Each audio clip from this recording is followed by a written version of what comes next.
Një burr hajdut është kthyer në shqetësim serioz për besimtarët musliman në Tiranë pasi prej disa ditësh është parë duke shkuar në xhami të ndryshme me qëllim vjedhjen e arkave të dhurimeve. Një video e mbërritur në redaksin ton dokumenton të gjithë momentin e vjedhjes në një xhami pranë rrugës Siri Kodra. Në pamje shihet burri i veshur me xhaket blu, xhinse, maskë kirurgjikale, kapele të zezë dhe me një çantë të madhe shpine. Ai hyn me shpejtësi në ambientet e xhamisë dhe pasi konstaton se brenda nuk ndodhet askush, nis grabitjen. Fillimisht shikon kamerat e sigurisë, por nuk tërhiqet. Afrohet pranarkës së dhurimit dhe tenton ta hap, por pasi nuk ja del, rikthehet sërish për ta shkulur plotësisht nga vendi.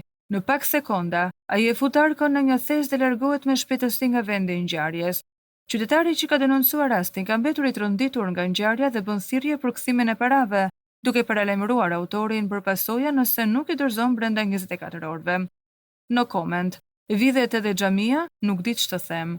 Xhamia Siri Kodra, jemi shumë afër gjetjes së tij. Nëse nuk i kthem brenda 24 orësh te xhamia, do i kemi punët më keq. Arka e xhamisë, shkruan denoncuesi në mesazhin e tij. Ngjarja ka nxitur reagime edhe nga besimtarë të tjerë të cilët po ndajnë informacione për të paralajmëruar komunitetin se një njëjti person dyshohet të jetë përfshirë edhe në vjedhje të ngjashme në xhami të tjera. Deri më tani autori vazhdon të jetë i lirë dhe nuk ka ende asnjë njoftim zyrtar nga policia për arrestimin e tij.